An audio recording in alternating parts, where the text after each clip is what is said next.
offensive line, there were some just mistakes, like big blown plays in terms of like pass protection or just not quite being in the right spot. Right. Is that generally, do you think, an experience issue? Is it not knowing the offense? Is it what? Yeah, I think there's different reasons that things happen, on every different play. You got coaching 5 guys, one of them, there's no telling what happened on that particular play. So it's hard to speak to why things happen. All we can do moving forward is trying to just make sure that we're dialed in, that we know exactly what we're supposed to be doing and do it really, really hard and really, really well. So that will be the emphasis. But do you think, though, having guys who have played?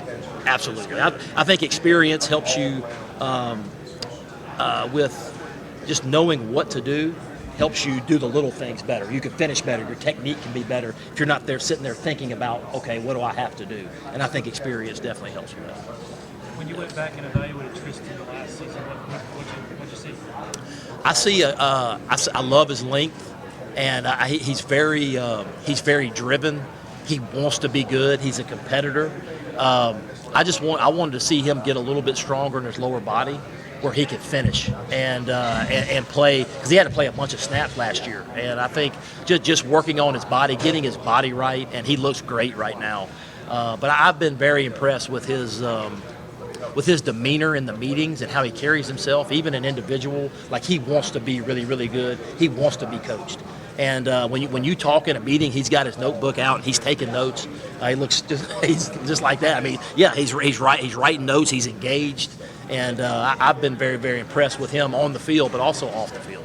How about Marcus Tate? Marcus Tate it was awesome to have him back. So we didn't have him in the bowl game, and he came back in the spring.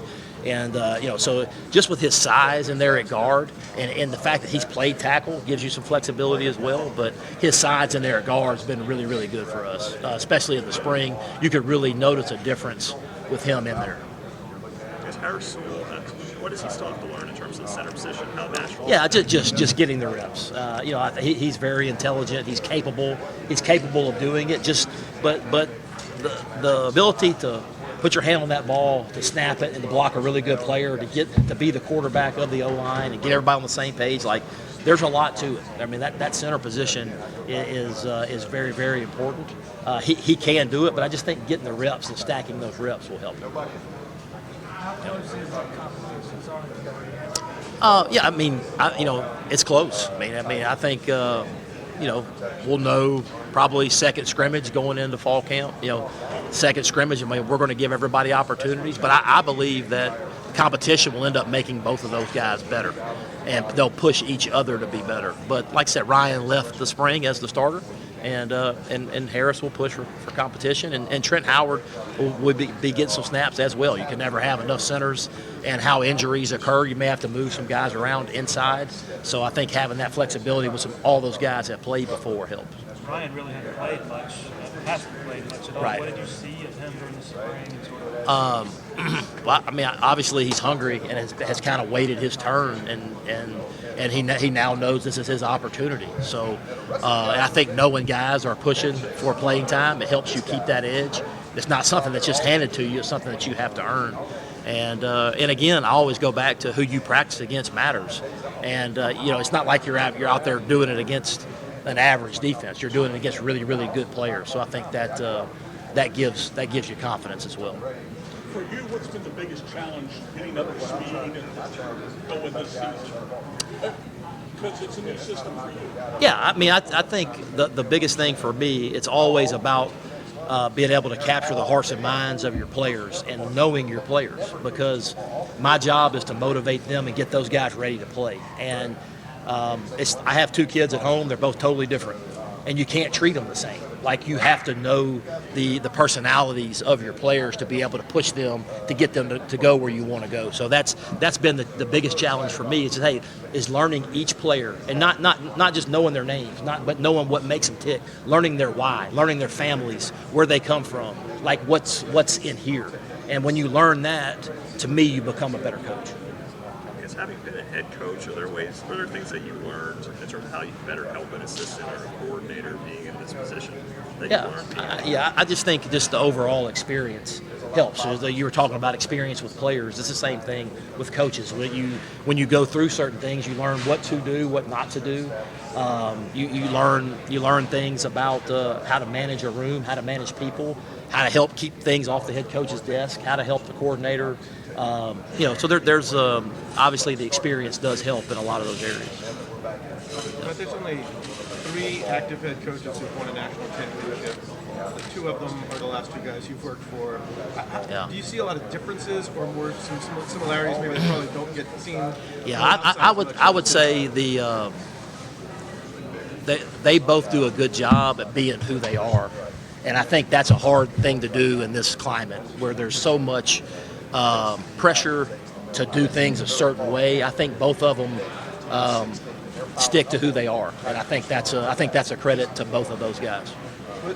Was there, I don't know, any sort of culture shock going from having been in Kirby's locker room to this one?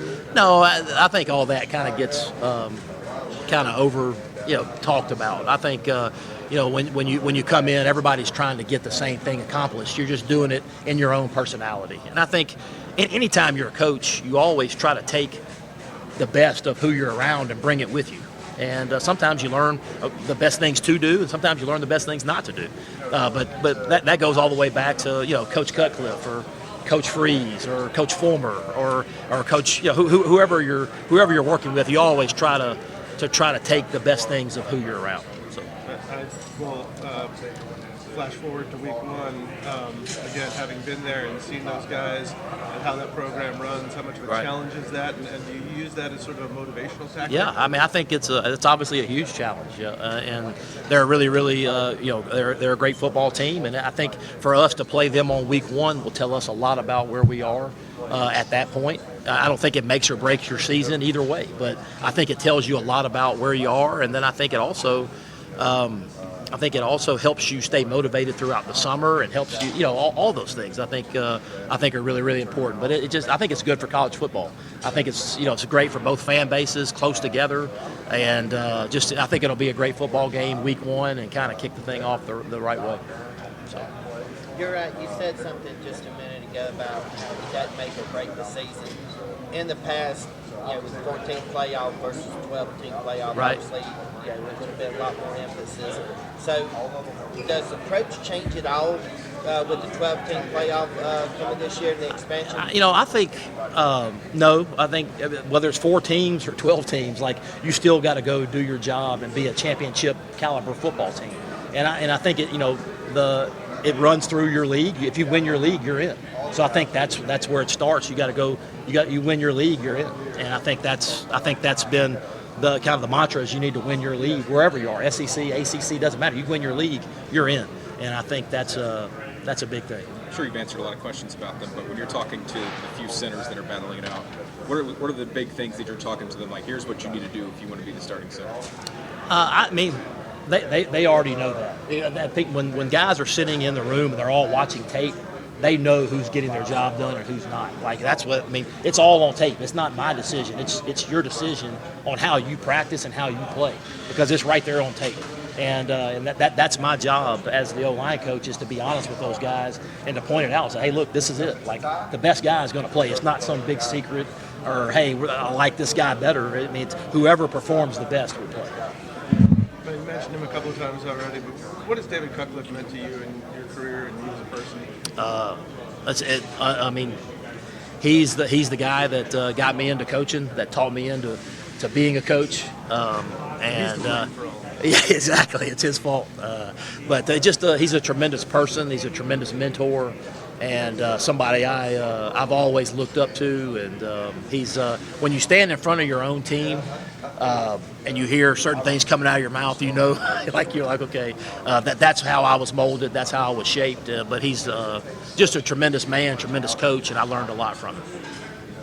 People talk about, again, going back to the chip paint thing, just the line and talk about your energy on the field. Where did that come from? Just your that's just who I am, and that's what that's what I enjoy doing. And it's easy to have passion when you love what you're doing, and that part, being out on the field at practice with the guys, that's where you really get better. and that's that practice field and all. Like, you practice this game way more than you play. And to try to take advantage of each and every day out there with those guys and push those guys to be better, you want the games to be easier than practice. And so to be out there and to try to provide that energy and that spark, I think is really important. Guys, What have you seen from Colin Sadler and his versatility? What does Yeah, that bring? man, Colin, I recruited him a little bit out of high school, and but his athleticism. I said this earlier, like, he's probably the best athlete of all the guys up there, and just his ability to play on the edge, but also have the toughness and the size to also play inside. I think it just gives you a lot of flexibility because, like, offensive line football is a game that injuries are going to occur. So to have a guy that can play multiple positions really helps you. I think the guys were also talking about after the bowl game, like you were actually crying, with your wife, like you were very emotional after the game. Why was that such an emotional? Yeah, I mean, shoot, anytime you're out and and you come back, I mean, that was a big decision, and it was a family decision. But I'm an emotional person. You probably figured that out by now. Like, that's my biggest strength, but maybe my biggest weakness sometimes. I'm an emotional person, and I wear my feelings on my sleeve, and that's who I am. So. But I also think that the players respond to that, and I think people like it when you're genuine and you are who you are. You don't try to hide things or be fake. You just are who you are, and that's what I've always tried to be. What have your takeaways been on Elijah Thurman so far? Athleticism. He's really done a good job of changing his body. He's probably gone from 295, 300 to maybe 310, 315-ish, like kind of fluctuating between there. So he's done a good job changing his body. So I like where he's headed. Just going back to the bowl game, like what was that like? That being your first game back, how back and forth that game was? I mean, I like that we won. That was just a different experience, but I think what you gained from being in a situation like that in the trenches with your guys, I think it really was a benefit going into the spring. It wasn't always pretty. It didn't look the way you want it to look all the time, but I think the benefit of being out there with the guys really paid dividends going into the spring. So it was worth it. Yeah. With all the changes we've seen on the recruiting trail, Yeah. how easy was it to slide back in there after being away from it? Yeah, there's a lot of things going on in recruiting, but it still goes back to relationships most of the time, and just trying to create those relationships and build those relationships with the families and the kids. That's the part I enjoy about recruiting, just meeting people and talking to people and building those relationships. If I read correctly, your time away, it's not exactly time poorly spent. You were enjoying life for the most part. Right. And you hear a lot from coaches these days about it's not a pleasant time necessarily to be coaches with all that's going on. Yeah. What made you want to come back? Like, I mean, again, when you got coaches kind of looking for ways to get out. Right. Well, I mean, I just that time with my family was awesome, but that's all they've ever known is their coaches' kids. My wife and I have kind of been through this roller coaster of college football together, and we just all we came together and we felt like this was a great opportunity, and where you're doing it at matters, and coming a place, be able to get back into it at a place like Clemson for me was really special, and everybody here has been awesome. Just not only with me, but with Ashley and Harrison and Cooper. It's been really good. So last question. So what was the selling point to bring you back, for you to get up off the couch and be truth be known, I mean, this is something that we were looking at, and it just praying hard about the right opportunity, and the right opportunity came somewhere where I felt like we were going to be able to have a chance to win a national championship and be around great people. And I've been fortunate in my career to be at some really good places, and just excited to be a part of it here.